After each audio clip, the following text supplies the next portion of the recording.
What is up, Supreme Builds? What's up, YouTube? I am live in the house right now, in the studio, waiting on a few people to show up. Right now it still says 0, so if you guys are here, show yourselves, because YouTube is a little slow to respond sometimes.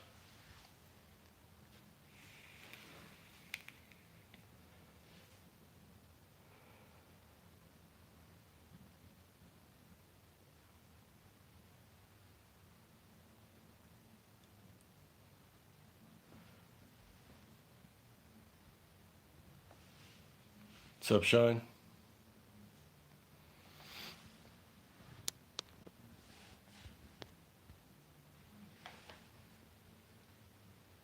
Hello, Stacy.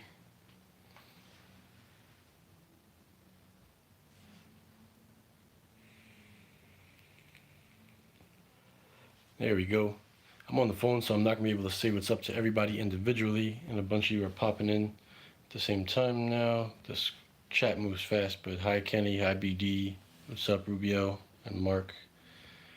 So, I just wanted to make a quick video. Somebody was asking me the other day to explain the coaxial better, Ethernet over coax conversion that I do. So at this present moment in time, I mean, I'll do a larger video on it later, but something quick just to show you guys a little something, especially since I'm on my phone. It's easy for me to move around and kind of show it throughout my house, which is what I'll do.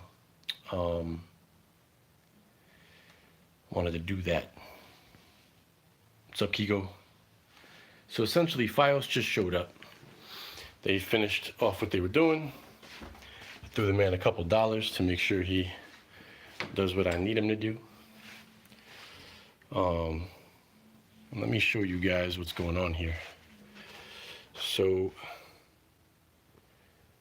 this is the box that contains my ONT. I'll back it up. You can kind of see it. So here's my ONT box, right? And basically the fiber comes in from outside into this box, which I will open.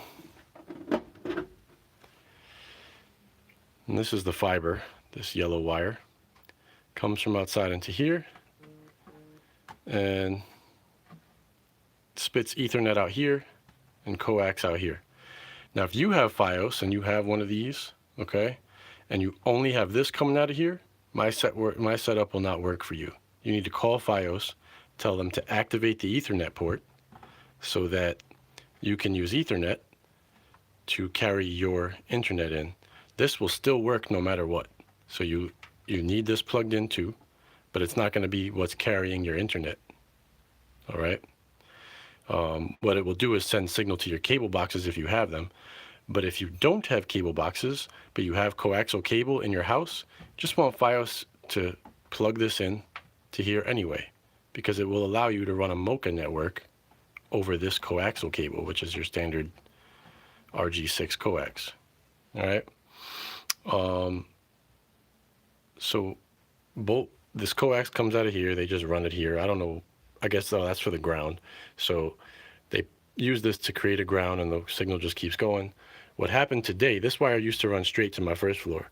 What happened today was that FiOS came and put a splitter at the end of this, and now this black cable still goes up to the first floor, and this cable goes into the studio, a white one.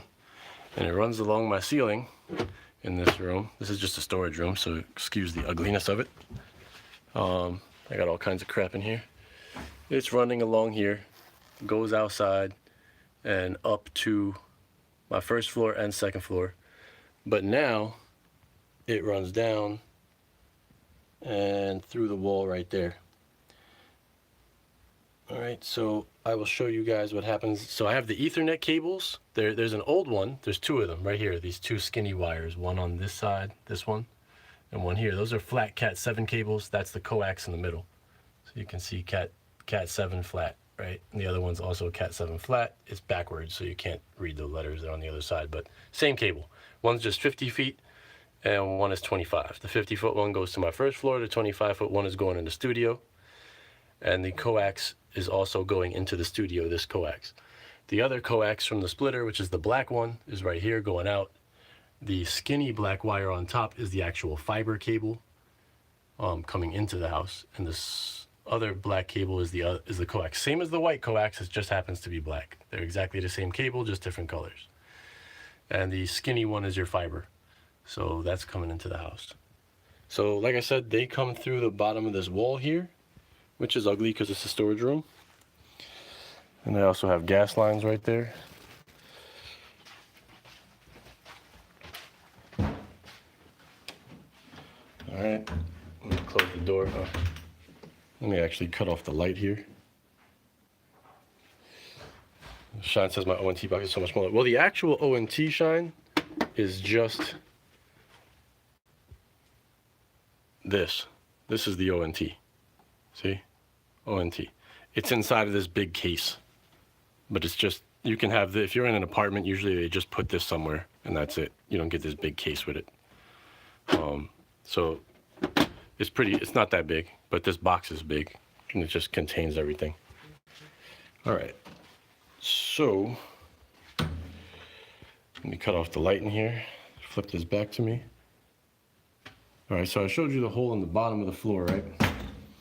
Where it's coming out. And right here is the other side of it. So I got the coax at the bottom and both Ethernet cables are running here.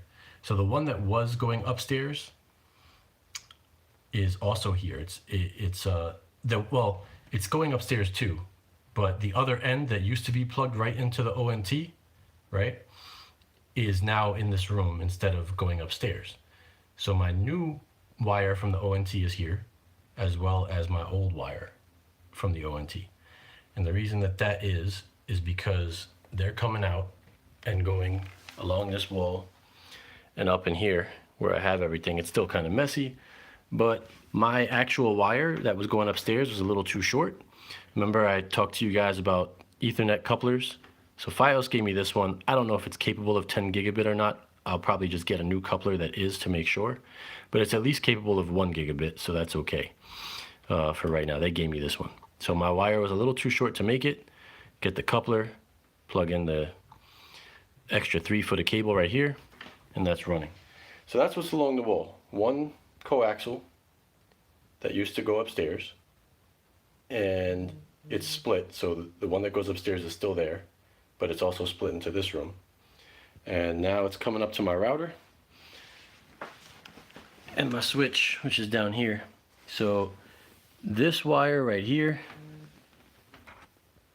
is, oh look, I believe 24.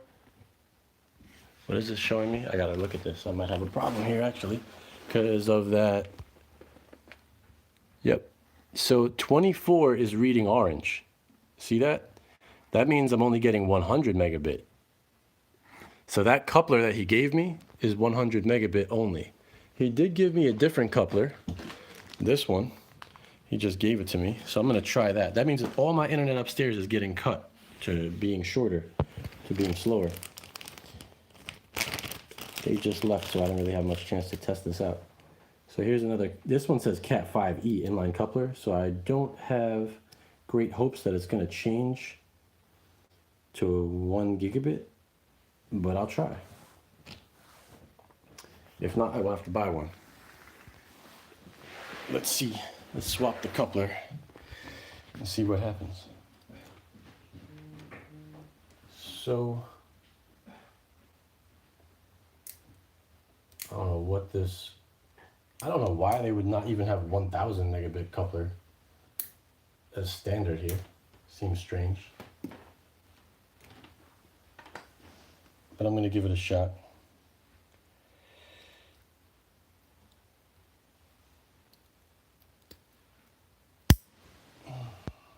Let's get the black one in here. See if it's still 100 now. Nope. There we go.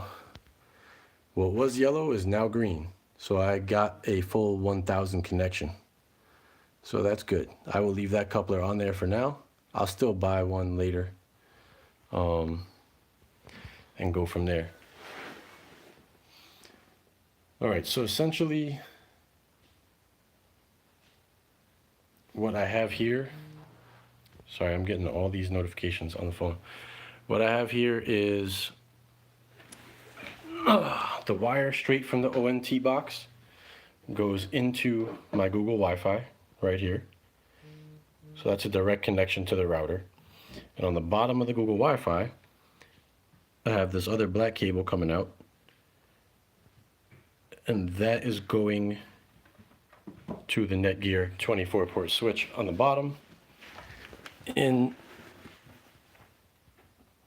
port 1. Okay? That's this port.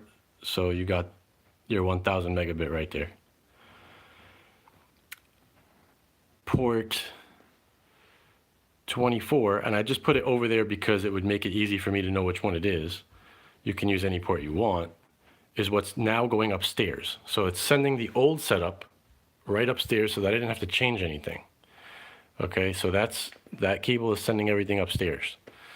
I have another Google Wi-Fi puck upstairs where my main router used to be. I just plugged a new one in and plugged the other end of this wire, which is the wire that's on the coupler over here. The second white wire is going upstairs to where I used to make videos, and it's plugged directly into another Google Wi-Fi puck. That makes it wired. They can communicate this puck to the one upstairs wired and no signal loss. It doesn't even need the MoCa, all right? But now, here comes the MoCa. So in port 2, you see there's port 2, that's also green, is this little device from Motorola, which I just bought. And as you can see, coming out of there, out of the switch, into the back here, is a little 3-foot Cat7 cable, a power adapter, and a black coaxial cable, which came with the Motorola. That coaxial cable feeds into this 8-port switch. And this wire is the white wire coming out of here. So coming from the ONT box to here, there's also a splitter on it outside that sends it up to the first floor and the second floor. So, you know, coaxial is always split in different places. I'm putting a splitter right here on this end so that I can plug in all my stuff that I need. My HD home run cable cards and all that stuff will all go here like it is upstairs.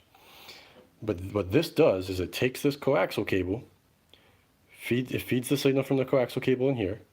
This one's coming out of here, giving this box signal. And then on the other end, you have Ethernet. I'm plugging that into the switch. The switch goes back to the router. It sounds complicated, but it's really not. Switch goes back to the router. And now everything that attaches through this wire, which can go with full gigabit internet, all right, up to 1000 megabits per second, because this is a Motorola MM1000, which is a bonded 2.0 MoCa for Ethernet over coax. So bonded 2.0 will get you up to 1 gigabit per second. So what I'm going to do now, that's basically the setup down here at the moment. I'm going to have to bring a ton of stuff downstairs, but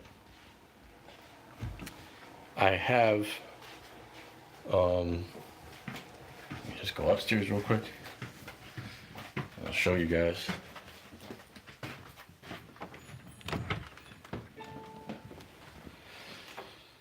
All right, so up here, it's the same as the Action Tech Brown Planet. They're pretty, I can't give you an answer. He's asking if the Motorola's work better than the Action Tech. They're both bonded MoCa 2.0, so they should work the same. The Motorola's are cheaper, so I just bought some of those just to test them out. If they don't work the same, I'll let you guys know once I have it running. So, remember I showed you that hole outside downstairs? That hole comes in right here upstairs. I'm right above that in this room. So ignore this area because it's very pretty. It's my wife's desk. If you can see, you can't really see it. There's a splitter there. That's the wire coming in from outside. All right, it goes to a splitter. One end follows all the way around the floor here. The old Ethernet that was connected to my ONT before the studio wiring and the coaxial are both running right here along the wall together. And up here to my, this is where my router was before that I moved downstairs. I just put a new one in here. So at the end of this, this shorter white wire here, no, that's the power cable. This shorter white wire here, which is on the left side, that's the wire from downstairs. That's coming right out of the switch downstairs. And this is really messy right now, but this wire is coming out of here into this switch. I just did that momentarily. This whole thing is going to disappear. It's all going to move downstairs. But I did that momentarily to make sure everything I currently have is still going to get fed. All right. And that big adapter I had downstairs for the coax is going to replace this one, or I'll just use this one instead. But these are all of my, don't mind the dust. It's been in here forever. These are my 4 cable card things. I got to clean all this stuff off and bring it downstairs.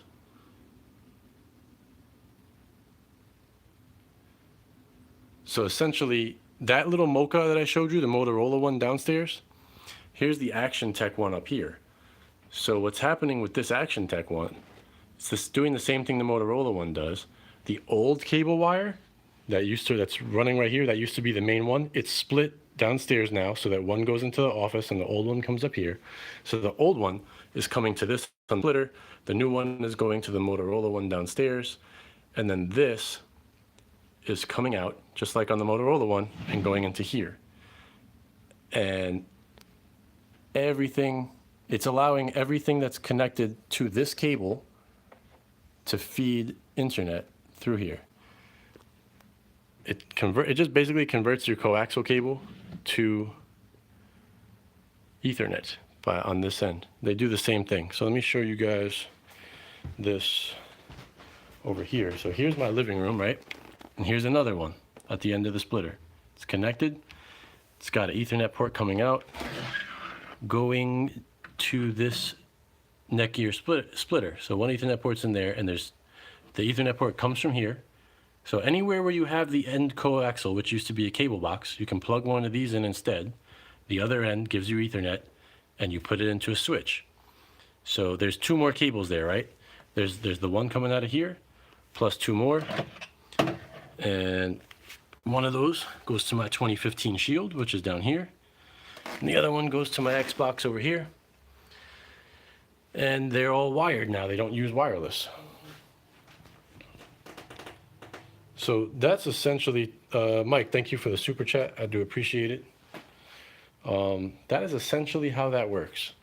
It's really not hard. It sounds kind of complicated, but all you need to do is take your coaxial cable, plug it into one end of one of those devices, take the Ethernet, plug it out the other end, and you're off and running. I just have to move all this stuff that's up here now downstairs, so hopefully over the course of the week I can do that and keep going from there. The other thing that I got, which I will show you guys, is the Brio Logitech. So this is a 4K webcam. I'm currently using this this one. It's a 1080p C920. All right, I'm still going to plug the C920 in downstairs as well to try to get different camera angle just for the moment. And then I will also be using this Brio, which doesn't look all that different. It's just another webcam. It's got the same kind of connector on the bottom. But I don't really plan to use this in 4K that often. What I want to do is, because it's got a 4K sensor, it can zoom in better than a 1080p sensor does. So I should be able to run it at 1080p 60 frames per second and zoom in a bit and get better quality than the one I'm using now at 1080p, because that one can only do 1080 at 30 frames a second. So it should be helpful. And I got more. I got another neck gear switch here. So that big switch that's in this closet right here is pretty much going to go out of commission, because you want as few switches as possible on the network, right? Yeah, I wish I could have a small network closet, but my network goes all over the house, so it's kind of crazy. I'm trying to make the studio the network center, basically. That's why I got the 24-port switch on there. This one will kind of go out of commission. I won't need it once I move all this stuff around. And just at the end of every one of your devices, right, your coaxial devices. So here, to make life simple, you plug your coax in, Ethernet cable out into one of these ports, click, all the rest of them are used for your devices. That's it. So coax in, Ethernet into here, the rest of these will all be open and they'll all work. And you can just plug in whatever you want in your TV centers, things like that, so that you don't have to use Wi-Fi for things like your Xbox or your Shield. You can run wired over all those things. And that's basically how that works. So I just have to move all this crap that's here downstairs, which is going to take a while because it doesn't seem like that much, I guess, because it's a small space, but it's a lot of stuff. I got my NAS drive on the floor. I got all kinds of stuff to do. So FiOS guy just left. What model Netgear is that? It's the GS308. Yeah, model number GS308. I use the GS series for just about everything. The 16 port switch is the GS316. The 24 port switch I have downstairs is GS324. So it just needs to be a GS. They're unmanaged. I'm not, running crazy servers where I need a managed switch. I just want my whole house to have internet. And now it will. So I will report back on the Motorola's to let you guys know. All right, Kiko, take care. I will report back on the Motorola's to let you guys know how they are as opposed to the Action Techs, but I like them because of how everything is on one side, right? It's all in the back. So the device can actually look decent. Whereas the Action Tech, you got to put a cable in this side, another cable comes out the other side over here. And that's what I liked about it, and that's what made me buy it. So eventually what I'll do is I'm just going to have it sitting right here on top of this switch like that, and you won't even really notice it. And the idea is all the wires that come in, this will be down here too underneath, because you can't really see down here. Whoops. Oh, damn. Hopefully I didn't just break it. No, it's still running. Okay, so let me fix this real quick. I want to move this back. Okay. I'll definitely have to do a wire cleanup job and all that, but what I'd like to do is exactly this right here, so that it's just like that. This could probably move forward, whatever, right? But that would be it. And then every wire that's plugged in here that needs to flow over my desk is just going to feed through all of these cables up here and these managements that I have all the way through to wherever they have to come up at over here. Whether that's all the way over there, I got these baskets under there. So the wires will just flow right across under the desk and keep it neat. And they'll all come out. That's why I faced it this way, so that they all just come out and go like that over that way and through that basket. And that's where they'll all start at. And it should keep things more neat and tidy. I have some more Google Wi-Fi's if you guys, a lot of people ask me questions about the Google Wi-Fi's, right? I used one just now, but this is the Google Wi-Fi box with the 3-pack. I took one out. You open it up, it basically looks like that. Just got your pucks.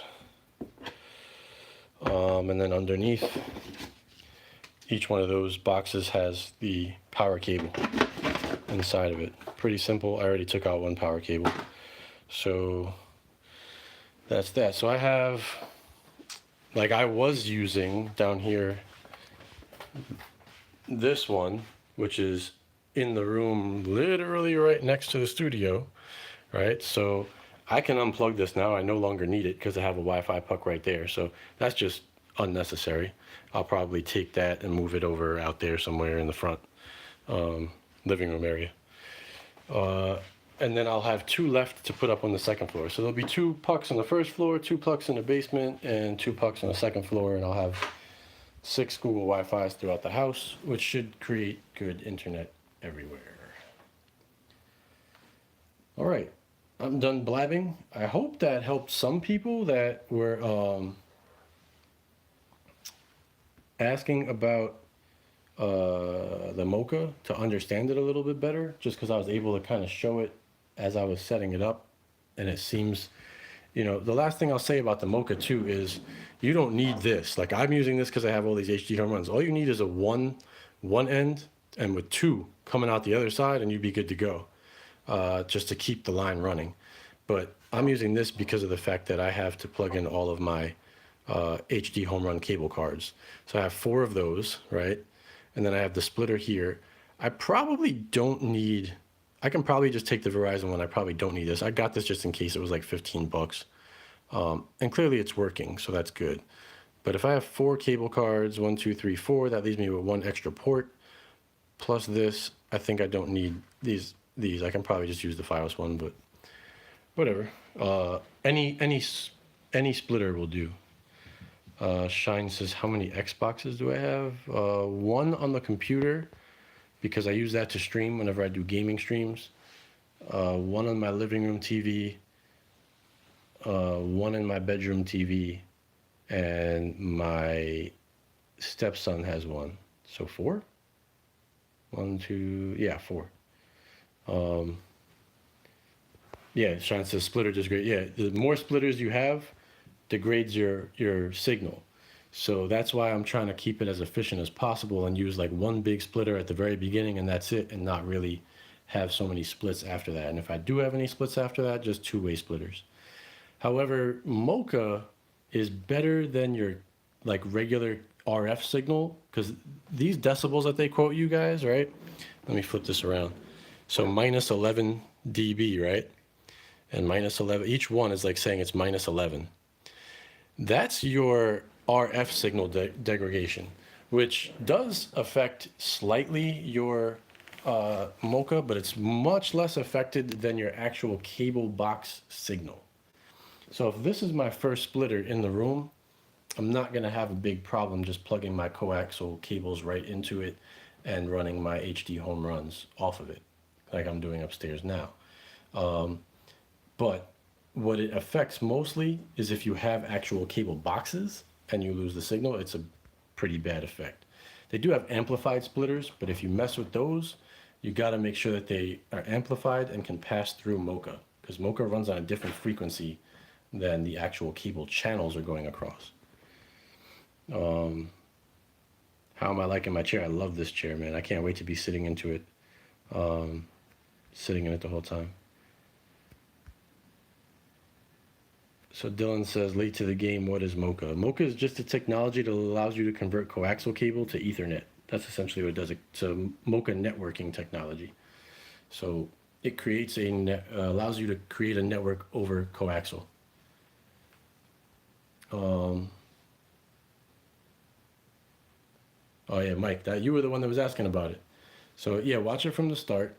Hopefully it, helps you understand a bit, because I was in the middle of doing it, so I figured I might as well make the video now, because Mike was actually the one that asked for this video.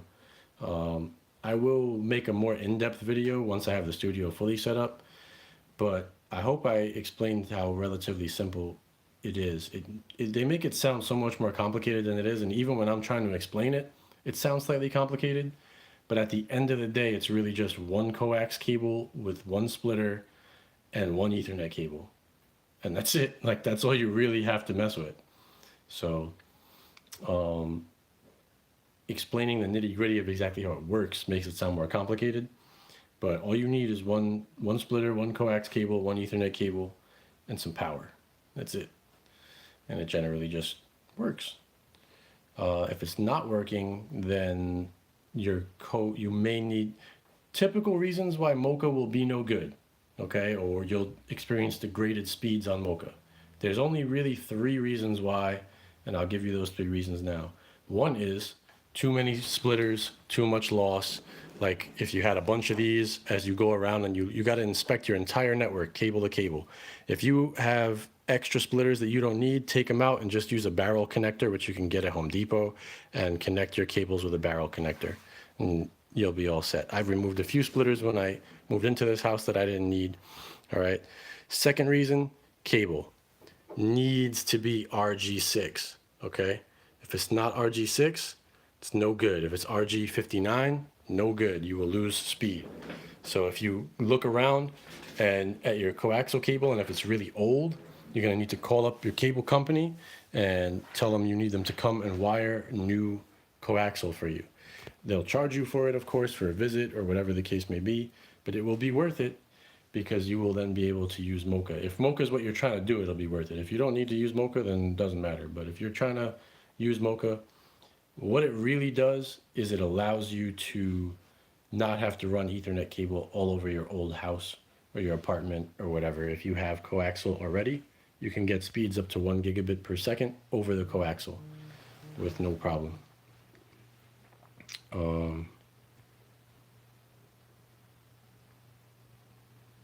Thank you, Joseph.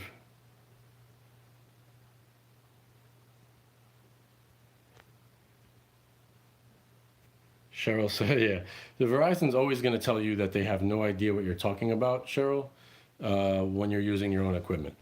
But if you, as long as your ONT box, okay, as long as your ONT box has the Ethernet coming out as well as coax, you're good. I'll show you guys that one more time because this is really important. There's one last thing to really harp on is you need, if you don't have this, it will not work. You must have, your ONT may look slightly different than mine, but you absolutely must have this Ethernet cable coming out of your ONT box, lit up, flashing, because that is your internet. And this must be plugged in here too, as coax coming out. And that coax absolutely has to connect to the rest of your coax in the house. If it's not connected and there's a break in the connection anywhere, it's not going to work. But the coax has to feed back here, otherwise you get nothing. So it needs to be coming out of the ONT box, both of these. And your internet needs to be coming off this. So that means you can disconnect this and you'll still have internet. But if you disconnect this, you should have no internet. So those are the prerequisites on your ONT box. It absolutely has to have both connections, and your Ethernet port has to be active. Most of the time when they set up FiOS, the Ethernet port is not active by default unless you get a really high speed. I think if you go over 150, they do it over Ethernet. Anything less, they do it over coaxial. So once you have that, you just take that coaxial cable that's coming out. It's already going to be a whole network, right? So it doesn't matter what splitters you have, whatever, as long as it's all connected back to that box at the end of the day, it should work. And you just have to make sure that you're plugging into the correct port, because there's 2 ports on every device. So you have like I'm just going to pull the Motorola one back up on the desk. On the Motorola one, right, you got one that says device and one that says network. So this one needs to be on network, whatever's coming out of the wall, all right? So device would be if you're sending it through to something else, like a set-top box or whatever. But I don't recommend ever using this port on any of them. Just get a 2-way splitter, put it right here, right? A little 2-way splitter. One wire goes right here, the other wire goes to your cable box if you have a cable box. On the Action Tech ones, the second port does not work at all. If you try to do it, you will not get cable signal to your box. So the Action Tech one just says coax in and coax out. On the Action Tech one, you need to plug it into coax in. Nothing should be on coax out on the Action Tech. You just leave that empty. So I'm not sure exactly what the problem you were having was, Cheryl, as to why it wasn't working, but those are the main issues, is that it wouldn't be going back to the ONT box completely. There could be something wrong there. Or you don't have it plugged into the right ports on the Action Tech. Just double check and make sure that the port is correct. If you're getting internet but losing your TV box, it's because you don't have a splitter in the front and you're trying to use the other port to go to the splitter. It's confusing because it says like set top box out or TV out or something. It just doesn't work. It never did, and I don't expect it to ever work because I've tried updating their firmware and doing all that stuff. Didn't matter. That's really it. It's your problem would be too many splitters, your actual cables are not all connected through the network. Somewhere there's a break in them, and then you would end up having a problem. Or your internet is actually coming in through the ONT on coaxial cable. Now, if you don't have FiOS, okay, because if you have FiOS and you're using the FiOS router, you don't have to do this setup I have right here, because this is making this box talk to this router by going through the network, right? Essentially, you won't need to do that because FiOS's own router has MoCa built in. So the MoCa takes the place of their own router. The problem is their MoCa router does not do bonded 2.0, so you're going to get lower speeds. And as long as that FiOS box, that FiOS router is in the mix, your speed is going to be slower over the MoCa. Anything that connects over the coaxial would be slower. If you remove the FiOS router, put your own router in, and put this box in, or the Action Tech box, you'll get your 1 gigabit per second, or very close to it. But that's all a prerequisite that your actual internet is coming in over Ethernet. If it's coming in over coaxial, you're gonna have a problem. So you need to switch that over, and that's really the main issue. That's why most of them are fail. What else did we get there?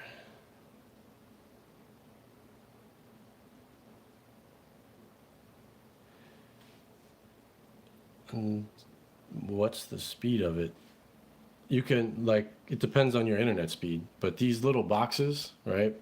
These coax boxes that send your signal over coax throughout your house, these are bonded MoCa 2.0 ones, so they can go, see, speeds up to 1,000 megabits per second, transfers over the same coax cables as your cable TV or fiber optic service. So, and beats wireless for speed, latency, reliability, and security.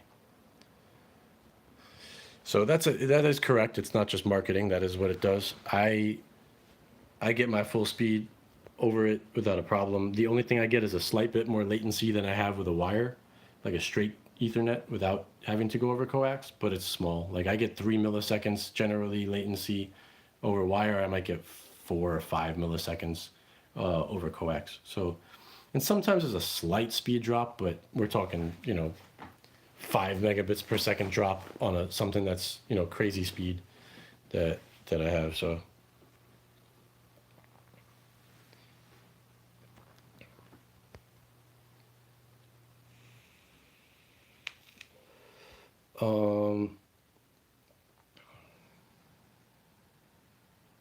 Juan Carlos, go join our Telegram group for that question about Varo, and then ask whoever set you up with service to give you the link to the Varo Telegram group as well, because there's a couple of videos online that were done. I believe Juggernaut did a video on his channel about how to add favorites, and we have a couple others that we share in there.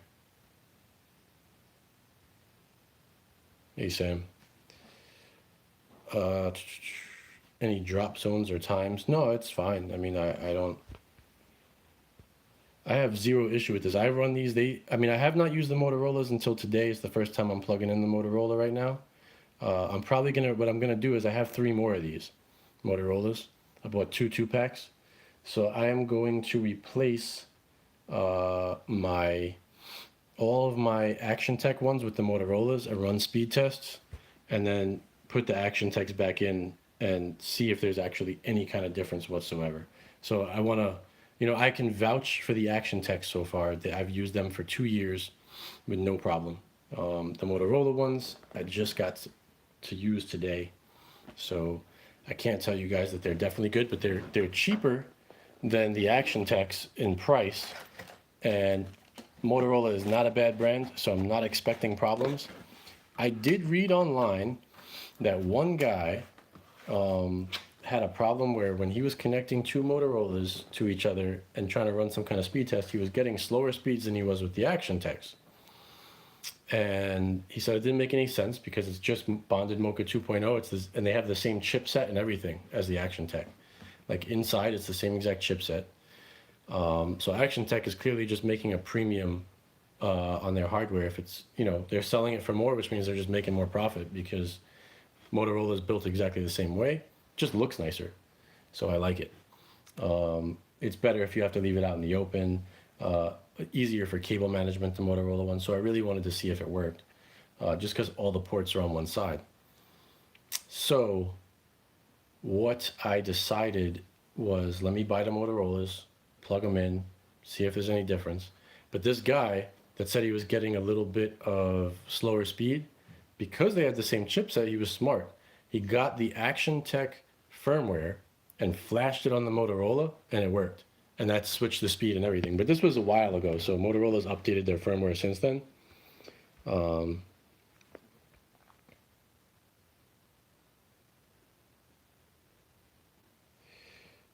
Dirty Harry said my FiOS is coming through the cable. So if it's coming through the coaxial, you have to call them. If you wanted to do something like this, you would have to call them and tell them on the phone to activate your Ethernet port, and you would have to go to your ONT box with a long enough Ethernet cable and run it yourself to a router, like back to your FiOS router or whatever router you're using if you wanted to come through Ethernet. You still need the coaxial to be plugged in, just the way it is now, except you also are going to plug in your Ethernet.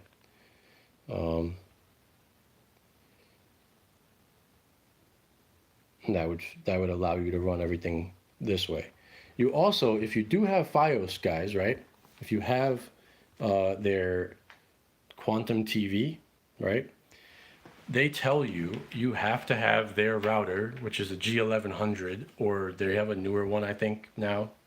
But G1100 are better to run their Quantum TV boxes. That is also not true. You need their G1100 to activate the cable box, okay?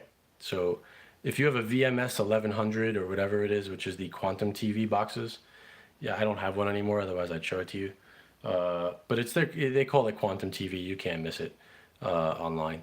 So that's all you're gonna get now if you're ordering new service. You need to activate them with their router. That's how it activates. So you have to plug the router in, and once everything is working and all your cable boxes are working, you can remove their router and you can plug in your own router, just like I have here, as long as you have this in the mix and you put the splitter, like if, let's say this was in your entertainment center next to your cable box, you get a two-way splitter. So your cable wire that's in your cable box, imagine this is the back of the cable box, you're gonna unscrew it, plug it in the one side end of the two-way splitter, then you're gonna have two ports coming out the other end. One port is going to go into this box. The other port is going to go into your cable box. It will work just fine. Your cable boxes will get their guide. You'll be able to use video on demand. And then you can still run one of these as well. But this, if you remove their router, you need one of these plugged back into your router somehow. I'm using a switch to do it because Google Wi-Fi only has one port. All right. But if you had 4 ports in the back of your router, you could just plug this Ethernet cable directly into the back of your router. But I'm plugging it into the switch because I only have one free port on the back of the Google Wi-Fi. So that's it. It's not that complicated.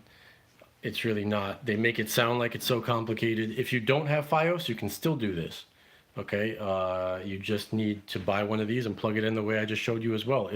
As long as you have these MoCa cables, I mean your coaxial cables running through your house already, you can do this. They just have to be all connected. Yeah, Verizon will always tell you, oh, we can't support you. Shine saying don't ask them because they'll tell you not to do it. They always tell you they can't support you if you use your own equipment, which is true. But I'm supporting you. I'm telling you how to do it. And you can always ask me. It's not hard. It's really not. It seems a bit complicated, but the instructions, right? I'll show you the Motorola instructions. It's literally like, look how the Motorola, I actually feel has better instructions than the, and they even give you a PoE filter in the Motorola box. So if you have regular cable, this PoE filter keeps your MoCa inside your house. All right. With FiOS, you don't need that. They give you diagrams and they show you, okay, here's your MoCa adapter into the cable modem. You don't, like this is, here's your coax cable network, MoCa adapter 1, HDTV PC, and they explain it very well in here. So it says, if you have a router for fiber optic service from another provider and it has a coax cable attached to it, it probably has MoCa already, which would be a FiOS router. If you have a cable modem/router, it may have MoCa. There are a few ways to check. First, you can look at the unit to see whether it has the word MoCa somewhere. You can also look at the product specifications or its browser-based configuration manager to see whether MoCa is mentioned. You can also find some, but not all, MoCa cable modem/router listings at right here, MoCaAlliance.org, products, right? If you have a router that's not a Verizon FiOS router, another fiber optic router, or a cable modem/router, it probably does not have MoCa. So it tells you, if you do not have MoCa for your router or cable modem router, please continue below at installing MoCa adapter to your router or cable modem router. And it's showing you right here, installing a MoCa adapter for your router or cable modem. And it gives you the exact diagram of where to plug everything in and how to do it. And that's it, MoCa connection to a router that doesn't have built-in MoCa. It's all here and listed right in front of you on the Motorola one. So it's cool. And it tells you about the security, right? So they're talking about using the PoE filter to secure your device, but it says if instead you have FiOS or some other form of fiber optic internet service, you already have MoCa security, so you don't need to read this section. But if you're using, something like Spectrum or whatever, you're going to need that PoE filter.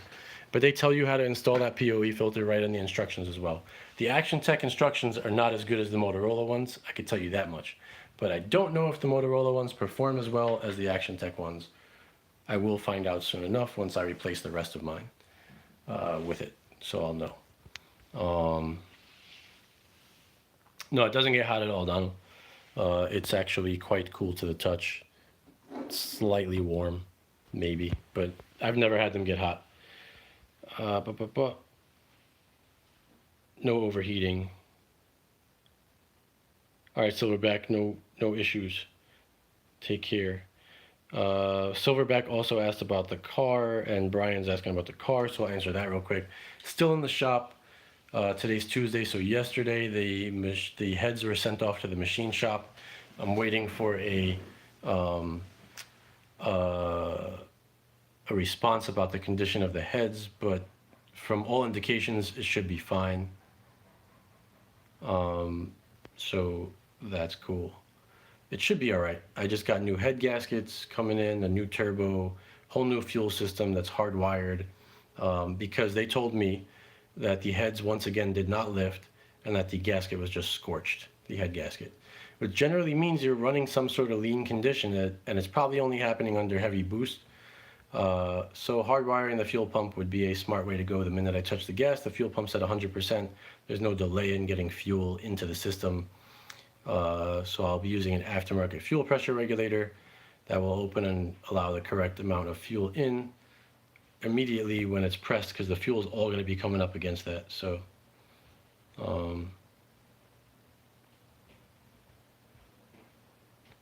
you thought that was a 4-cylinder? It is a 4-cylinder. It's just a turboed 4-cylinder boxer motor.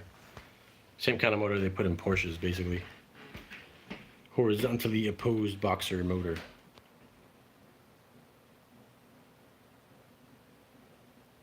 Shine says, that car seems like a headache. Just rock a Kia Sorento. Nah, man, I'm good. Funny thing, though, that I could tell you guys real quick. I went to get a rental car when... yeah, two heads, because it's horizontally opposed. The heads are on each side. Two cylinders go to each side. There's a short block in the center, and 2 cylinders pop out on the left of the motor, and 2 cylinders pop out on the right. It's just because of the type of motor it is. It's a boxer engine. So that's why it's got 2 heads with only 4 cylinders. Yeah,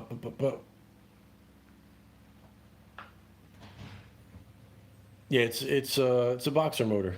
You guys are not too versed in Porsche motors, I guess. It's the same kind of motor Porsche uses.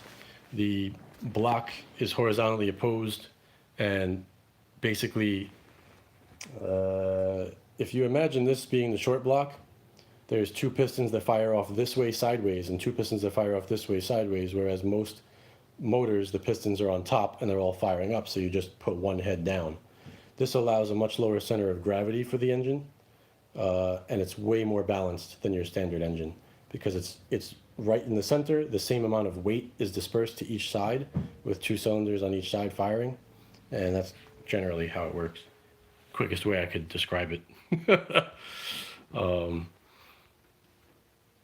Like the old Volkswagen, yeah, I mean, kind of, but the Volkswagen, I don't think it was actually a boxer. The old Volkswagens are just weird, but think of like a big eight-cylinder, right?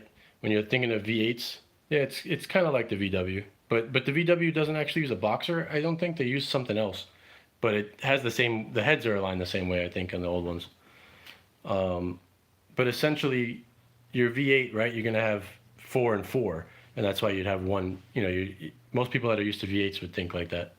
Kind of like a BMW motorcycle, probably. I'm not too well versed on motorcycles. I don't mess with them. They scare me only because I had 3 friends in my life all die in motorcycle accidents. So I stay away. I feel like it's a bad omen for me to use them.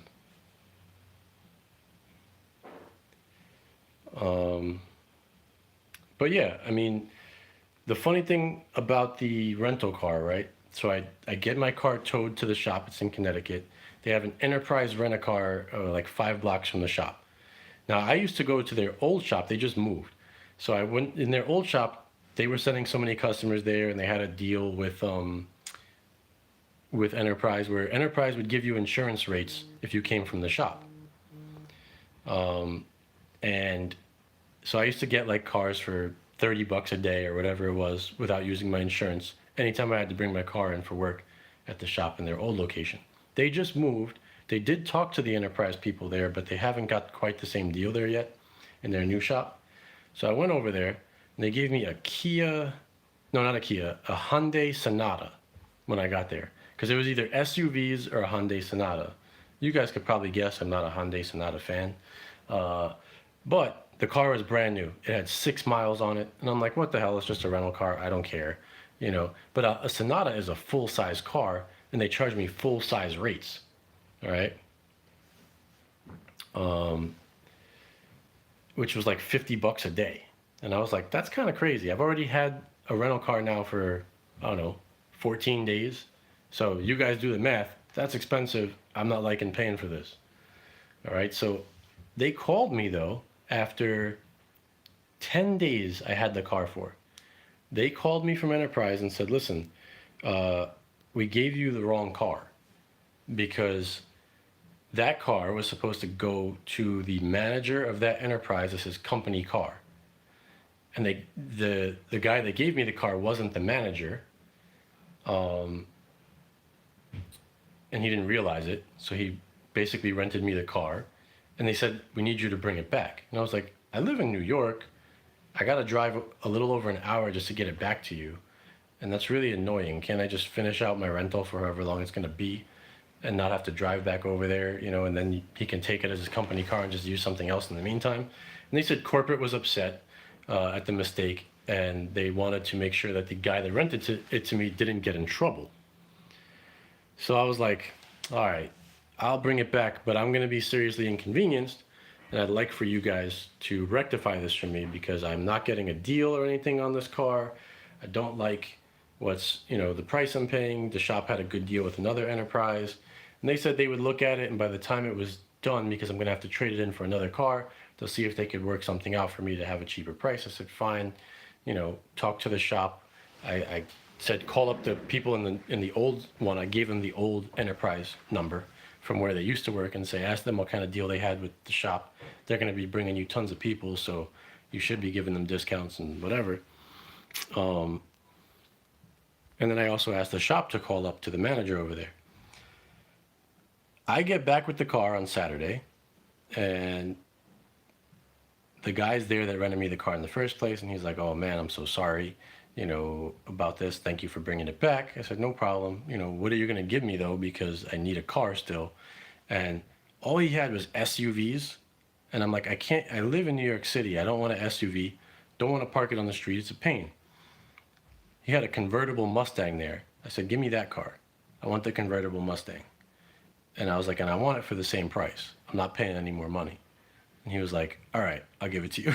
So now I'm driving around in a convertible Mustang, which I like much better, and I'm not paying a penny more for it. So I am happy about that. Hopefully, I don't have to pay $50 a day when it's finished. But if I do, at least I was driving a Mustang. So, I like it.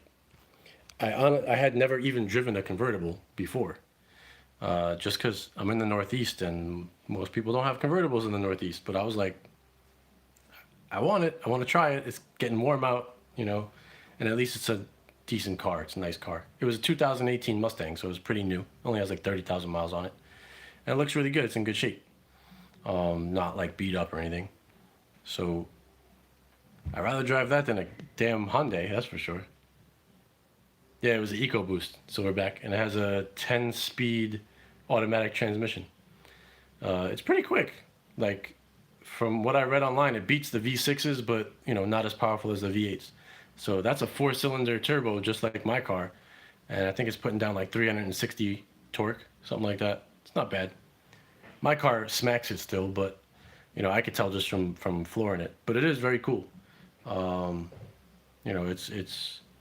It's all damn good for an enterprise rent-a-car, so I'm happy about that.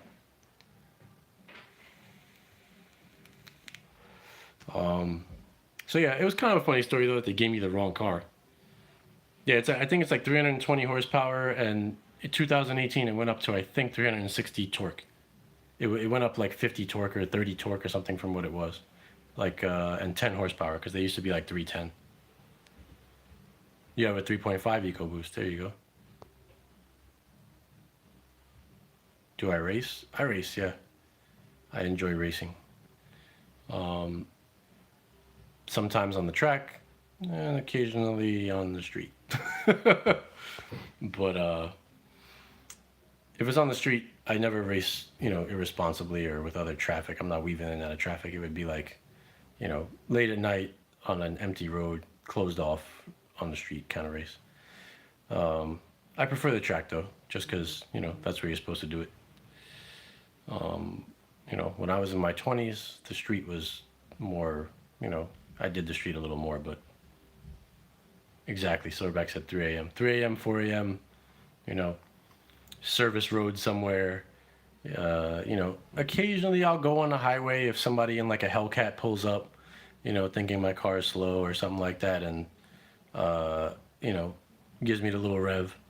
But we slow down when, like, everybody knows if you're in the culture and you're doing it, what you do is you just get side by side and slow down so that all the traffic in front of you is, got space. And then you just do like a pull through a couple of gears and see who's faster. That's really all you do on the highway. It's nothing crazy. So, that's relatively safe too. And I wouldn't even do that in the middle of the day. I just do that at night.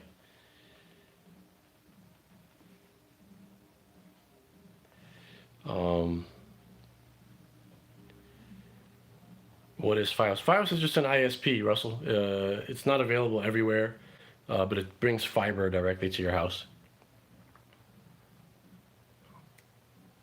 That's all. It's just, it's like the same thing as, it's not the same, but for this to answer the question, it's basically the same thing. It's the same thing as, any cable company, Spectrum, Bell if you're in Canada, Sky or whatever if you're in the UK. They're just a cable provider that brings internet to your house, and TV if you want TV too. Shine's never seen Floss's M3. You've never seen it, Shine? He's got an M4 actually, or an M5. It's not an M3. It's either an M4 or an M5. Can't remember. Subdaru.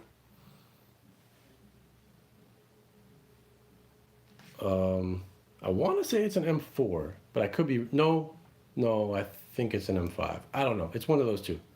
Yeah, Azrael says it's an M5.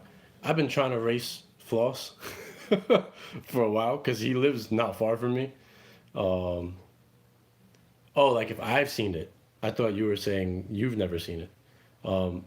I've never actually seen it in person. I've just seen it on his Instagram and YouTube. But I don't think he puts it on YouTube too much. I saw it on his Instagram. I'd love to race Floss's M5 one day with my STI. because we live so close. I'd love to put it live on YouTube, just on like a quiet road somewhere, whatever. We could go out at 3 a.m. and live stream it to both of our channels at the same time or something like that. But I think I'm too small time for Floss. Like, Floss ain't got no time to answer me.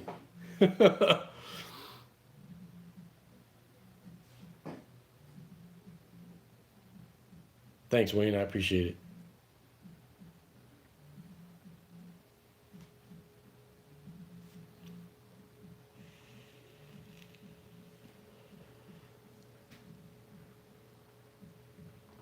Dario's asking how's the MoCa working out. I was just showing people, Dario, how to set it up because FiOS just came and uh, redid my setup so that all my internet comes into the studio first. And I kind of went through it, like just showing people how to plug it in. And I have the Motorola one here now, so I just plugged that one in, and I have all the action techs upstairs. I'm gonna unplug all the action techs and plug all only Motorola's in and see if the speed changes, just so I could 100% recommend Motorola's to you guys. Um, I want to make sure the speed is just as good. I did hear one person say they had a problem with the Motorola's.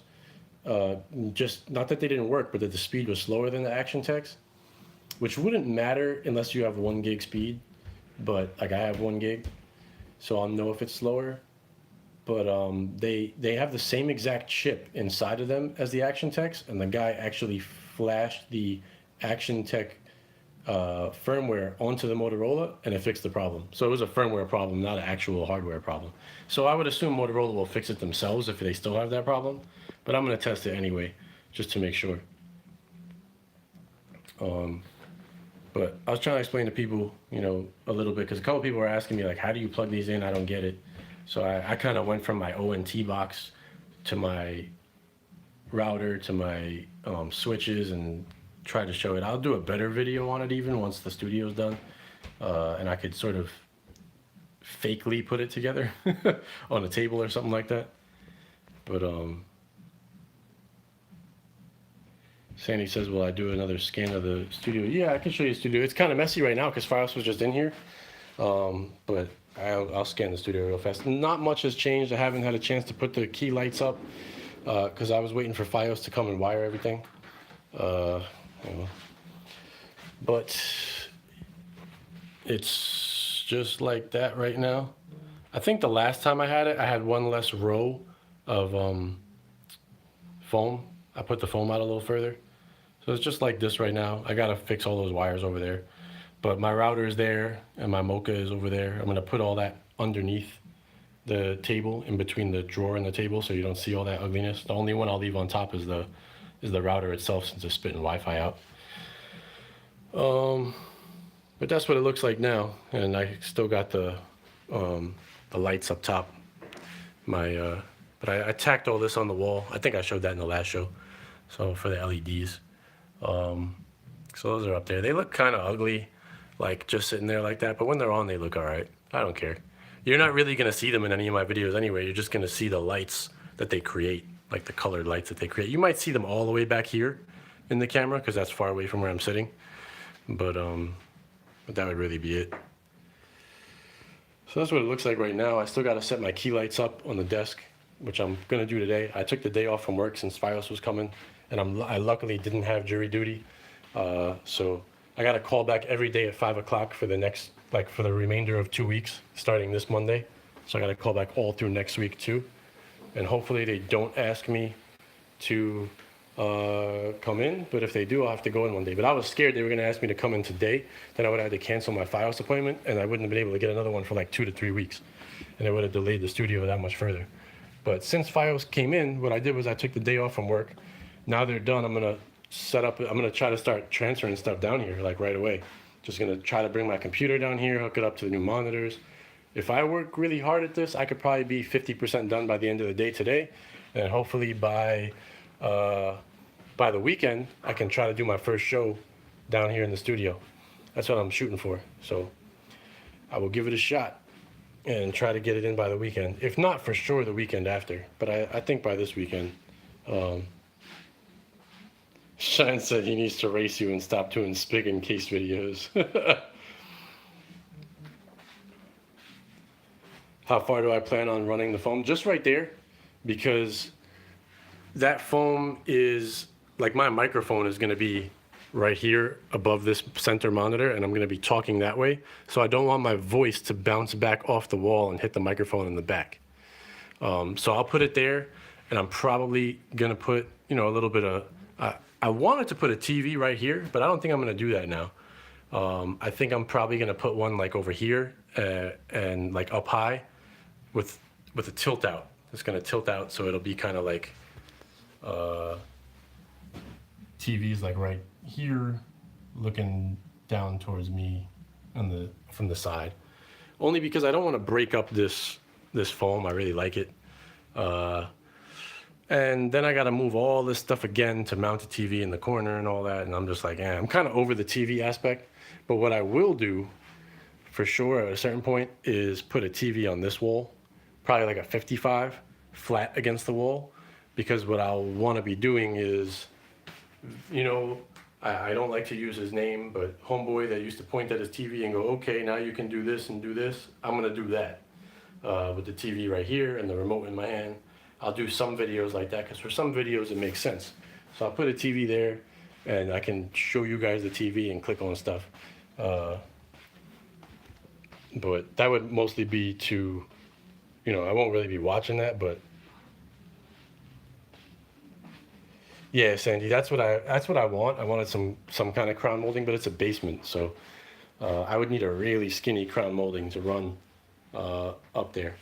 The foam actually makes you, like, when you're sitting down, like, you can see it there, but if you're sitting down and you're, from a sitting angle, you don't really see it like that. The foam kind of covers it. But I would have a problem with the crown molding with the foam, I think, because there's just not enough space anyway. I'd have to move the foam. I could probably crunch the foam down a little, but I try to avoid that. But I don't care that it, that it looks that way. Most of it, you won't really see it in the videos because it's going to be facing me, but you would see the light colors mostly and maybe some in the distance, so it'd be all right. I'm not too worried about it. I can always adjust it or put something new up later. No biggie. Good afternoon, Edwin.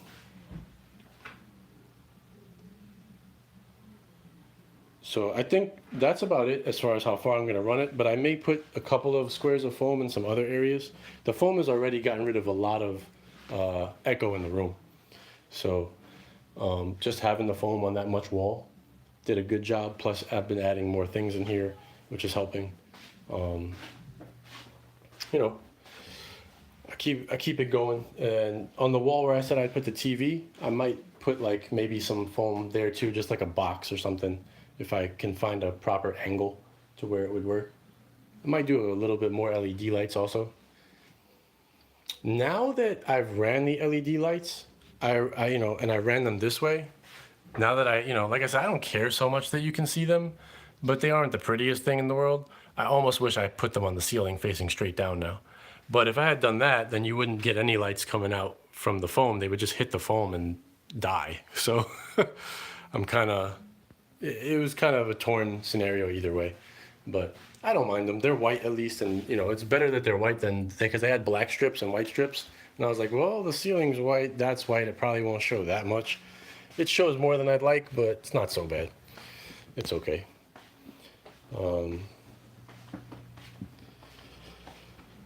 So yeah,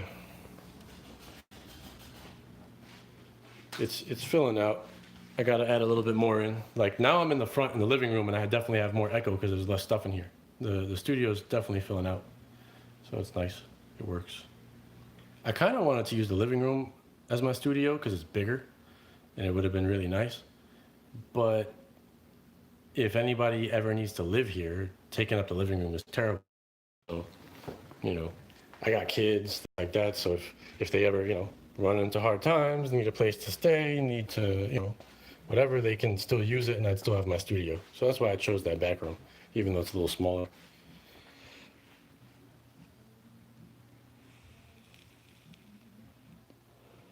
Yeah, somebody was asking about OLEDs, right? There is always the chance of burn-in with OLED TVs, but, that's the one thing that really, really gets me irked about gears because that damn logo is always there no matter what channel you switch to. I feel like you'll definitely run the risk of burning in your OLED using it. So I don't like it for that matter, but it's generally not a problem as long as you're not watching a static image for a really long time. But services that put out, IPTV and watermark them with something like the Gears logo is harsh, like it's full, blocking the screen and everything. I feel like that, if you, I wouldn't do it with that, because no matter what channel you go to and flip to, that logo is in exactly the same spot all the time. So that's the only issue I would see. But or like, don't leave your Xbox on the home screen and leave your house and leave it running for hours at a time until it finally shuts itself off. Things like that, you'll be safe as long as you don't do those things. But if you're careless and you just run out of the house all the time and don't turn off your Xbox and you just leave it on the home screen or something like that, or any device, DVD player, home screen, whatever it is, if you leave your cable guide on, stuff like that, then you run the risk of the burn-in. But as long as you're not watching a static image for a really long time, you should be fine.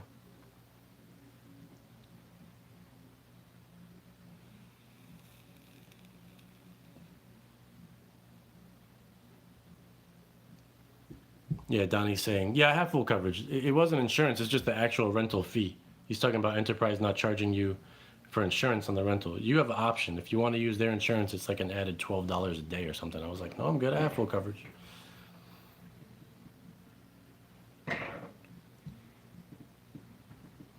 Yeah, that's what I mean. Like Brian's saying, most of them shut off after a couple hours of dead static. So like you're on your Xbox home screen, right? And I think the Xbox by default shuts off after 4 hours of inactivity. So if you don't change that setting, and every day you leave your house and your OLED is on for 4 hours, 4 hours, 4 hours on the home screen, eventually you're gonna lightly see that home screen on your TV no matter what you're watching, like because you're doing it over and over and over again. Yeah, I still have premiumized code, Sam. Once the studio's done and I'm in there and doing normal videos, I'll make some. I'll do some more premiumized codes.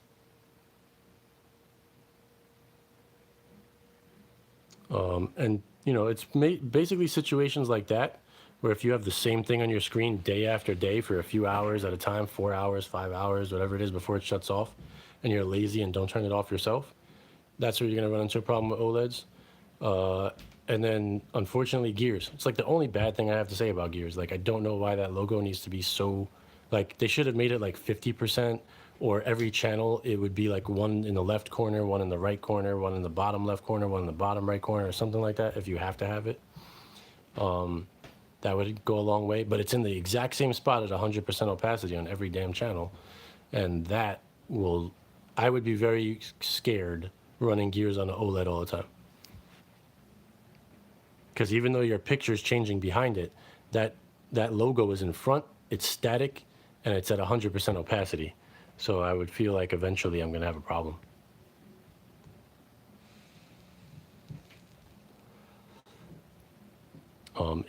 Again, if you don't have an OLED TV, doesn't matter at all. But if you have an OLED, I'd be a little worried about that.